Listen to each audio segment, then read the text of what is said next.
in this stage of life, as we grow up in Western culture, we sort of forget the roots of where we came from. And I know that attending a 6-week course just to learn about what it means to be Hindu or Indian sounds like too much, but these 6 weeks hardly scratch the surface of what our culture really offers to us.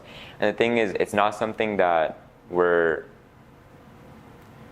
like, I mean, we are paying for it, but what I mean is our culture is offering this to us for free. Like, our culture is literally asking us to be better people. It's offering us methods to be better people without asking us to change who we are. We're not asked to beat ourselves into submission. We're asked to express ourselves to our fullest extent. That's what Hinduism really is, and I feel like in this stage of life, we need to learn how to express ourselves fully. And this philosophy, this lifestyle, is what it offers itself up to that. And we think that we know what we need, but through YEP, I think we realize that God knows what's best for us. No, I didn't see anything as a risk. I was really steadfast that I wanted to do YEP so that I could learn more about spirituality and be more involved in chick-related activities besides after YEP is over. Just being able to like say that I've done YEP was something that I really would have treasured. So yeah, definitely. No, it was not a risk in my opinion. So I'd say that one of the many reasons that I decided to do YEP this summer was primarily to get to spend time with all the acharyas that were here, you and Divyaji included.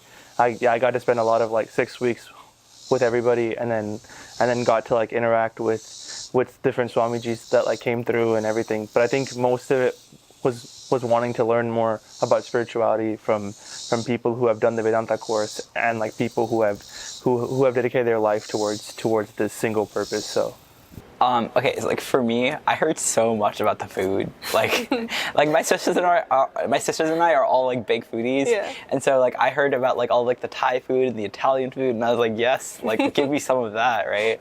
But yeah. My sister, honestly, the one thing she told me was, after leaving YEP, I came out with such conviction in our faith and religion. There are zero regrets. And she didn't tell me anything else. Really? Yeah. She didn't tell me anything about like what to expect, the food, the covering the mirrors, like all that stuff, like nothing. So I came in almost pretty much with a blank slate. Yeah, I was kind of the opposite way, because my sister spoiled every single thing, except like 2 things, I think. Okay. And so, but I think that also like when I came in, like knowing that, it kind of made it exciting, you know, like when is this gonna happen? Like this is cool. Yeah. And then also like actually like hearing about it like twice is like one thing, but then actually doing it, like you remember like the saltless khichdi? Remember how I started laughing? Yes. Like I couldn't stop laughing because like I was like I had heard about the saltless khichdi like countless times when I was younger, and then actually seeing it in front of me, and I was like, what is this smell? Like what is going on right now? I think it was definitely difficult in the beginning. We all came in with certain hesitations or uncertainties about the course. But I will say, adding to Sambodh's point, having that close group of people who are here for that same goal, wherever they may be coming from, is very inspiring to see. And it kind of helps us act as a group.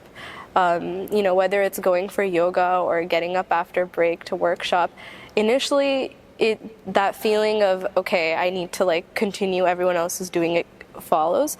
But I think after we sort of got used to the schedule, it's also became self-driven in a lot of ways. One thing I would definitely add is the rigidity of the schedule really allows your mind to wander less than when you don't have it. That's something I've personally been realizing too this year. Having recently graduated from college, finding a routine in whatever things that I'm doing has been difficult. And I think, you know, even though we may have questions, we may have disagreements, we might have frustrations, in the long run, seeing how that routine can be so effective. I mean, I think it was day 3 and I was talking to some of the other girls and we were like, how much do we accomplish by 10 o'clock is incredible when, you know, otherwise we'll be lazing out or doing whatever. And I think one thing that has really helped is doing the same thing every day and a systematic study of the texts. Because throughout college, I was involved with study group at my center. And I think a lot of times what happens is when we don't know the exact terminology for things, it's very easy to wander off or to, substitute certain words for other things.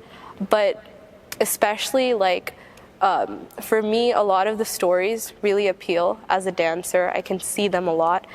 But the way that we have done, I would say, Vedantic texts, hardcore Vedanta, like Bhaja Govindam, which was honestly such a great first text because it has that perfect musical appeal, that imagery for that part, and also is very straight to the point.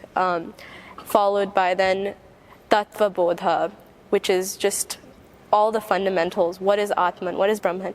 These things that we may not know but just use interchangeably, I think it's been so effective, and that routine is needed to be able to come back to that text at the same time, be asked questions about it. And through also reflections in the discussion, you are able to go into that discourse with an attitude of, okay, I'm ready to learn, or I remember what it is that I did yesterday, and really drill those Vedantic concepts into something that, through the examples, makes so much more sense.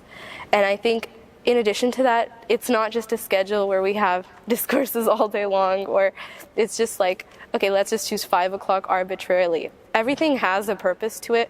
We may not see it at the beginning, or we may be hesitant and tired, but the workshops, seeing those applications, whether it's something, semi-simple as a Bhaja Govindam quiz the day that we finish the text, to doing movie workshops where we're seeing situations or movies that we watch, but actually understanding the applications of those things, shows how the program is built so that it's not some dry text that we're doing. The way that the schedule is organized with, perhaps morning and mid-morning time reserved for those Vedantic vocabulary concepts, as well as the evening time for something like Kishkinda Kand, which just speaks to you in a different way. After learning about the Vedanta, I think is really well done. And we may have our hesitations coming in, but I think we can all say that schedule is something that really has helped us to